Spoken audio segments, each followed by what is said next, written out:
చలికాలం స్టార్ట్ అయిపోయింది. మరి చలికాలంలో చల్లగా ఉన్నప్పుడు ఖచ్చితంగా ఒక చిక్కీ అనేది తీసుకోవాల్సిందే. ఎందుకంటే బెల్లంతో చేసిన చిక్కీలు మన బాడీకి ఇన్స్టెంట్ ఎనర్జీతో పాటు మన బాడీని కొంచెం వేడిగా ఉంచడమే కాకుండా మనం రెగ్యులర్గా వర్క్ చేసుకోవడానికి ఉత్సాహంగా ఉంచడానికి ఈ చిక్కీలు మనకి ఎంతో హెల్ప్ అవుతాయి. మరి లేట్ చేయకుండా హాయ్ హలో నమస్తే, నేను మీ రితేష్, మీరు చూస్తున్నారు ఆర్కేస్ కిచడి. ఈరోజు మన ఈ వీడియోలో అవిసె గింజలతో చిక్కీలు ఏ విధంగా ప్రిపేర్ చేస్తారో నేను మీకు చూపెట్టబోతున్నాను. చాలా సింపుల్గా, ఈజీగా, ఫాస్ట్గా జస్ట్ 10 నిమిషాల లోపట్నే ఇది ప్రిపేర్ అయిపోతుంది.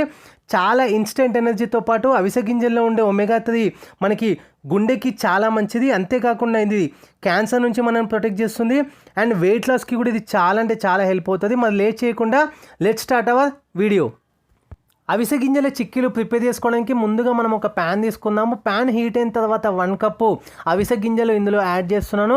మెజర్మెంట్ కోసం మీరు ఏదైనా కప్ తీసుకోవచ్చు. ఇప్పుడు అవిసె గింజలు యాడ్ చేసుకున్న తర్వాత లో ఫ్లేమ్లో ఒక 3 to 4 మినిట్స్ మాత్రమే దీన్ని లైట్గా ఫ్రై చేసుకోవాలి, మాడిపోకుండా చూసుకోండి. ఇప్పుడు దీన్ని ఒక సపరేట్ ప్లేట్లోకి ట్రాన్స్ఫర్ చేసుకున్న తర్వాత సేమ్ అదే ప్యాన్లో ఏదైతే మెజర్మెంట్ కోసం మనం కప్ తీసుకున్నామో అవిసె గింజలు సేమ్ అదే కప్తోని బెల్లం తురుము ఇందులో యాడ్ చేస్తున్నాను. ఇప్పుడు సేమ్ అదే కప్తోని 1 కప్పు వాటర్ యాడ్ చేస్తున్నాము. వాటర్ కూడా యాడ్ చేసుకున్న తర్వాత ఈ విధంగా మనం బెల్లం పాకం అనేది ప్రిపేర్ చేసుకోవాల్సి ఉంటుంది. ఈ విధంగా బాగా మిక్స్ చేస్తూ, మరీ లూజ్గా ఉండొద్దు, మరీ గట్టిగా కూడా ఉండకుండా ఈ బెల్లం పాకంని మనం ప్రిపేర్ చేసుకోవాలి.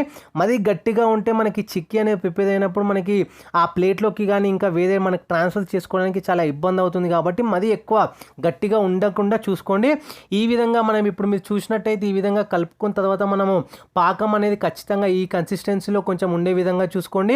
ఇప్పుడు మనం ఏదైతే ప్రిపేర్ చేసి పెట్టుకున్నామో అవిసె గింజలు ఇందులో యాడ్ చేసుకుందాము. యాడ్ చేసుకున్న తర్వాత ఒక్కసారి బాగా మిక్స్ చేసుకొని స్టవ్ ఆఫ్ చేసుకొని ఇప్పుడు ఒక సపరేట్ ప్లేట్లోకి మనకి నెయ్యితోని గ్రీస్ చేసుకున్న ప్లేట్లో ఇది ట్రాన్స్ఫర్ చేసుకొని చల్లగా అయిన తర్వాత మనకు నచ్చిన షేప్స్లో దీన్ని కట్ చేసుకొని సర్వ్ చేసుకుంటే మంచి హెల్దీ అండ్ మంచి ఇమ్యూనిటీతో పాటు హెల్దీ మన చిక్కీలు అవిసె గింజలతో రెడీ అయిపోయింది. చాలా ఫాస్ట్గా అయిపోతుంది, చాలా సింపుల్ కూడా, పిల్లలు కూడా చాలా ఇష్టంగా తింటారు అండ్ మనకు కూడా చాలా అంటే చాలా నచ్చుతుంది. ఇది వాళ్ళ వీడియో అవిసె గింజల చిక్కీలు. ఖచ్చితంగా ట్రై చేయండి. వీడియో కనుక నచ్చినట్టయితే లైక్ చేయండి, షేర్ చేయండి, కమెంట్ చేయండి. ఛానల్ని ఏదైనా కొత్తగా విజిట్ చేస్తున్నట్టయితే వీడియోస్ చూడండి. నచ్చితే కనుక సబ్స్క్రైబ్ చేసుకొని ఇంకేమైనా మీకు డౌట్స్ ఉన్నా మెసేజ్ చేయొచ్చు. ఇన్స్టాగ్రామ్లో కూడా మీరు ఫాలో అవ్వచ్చు. Thanks for watching this video.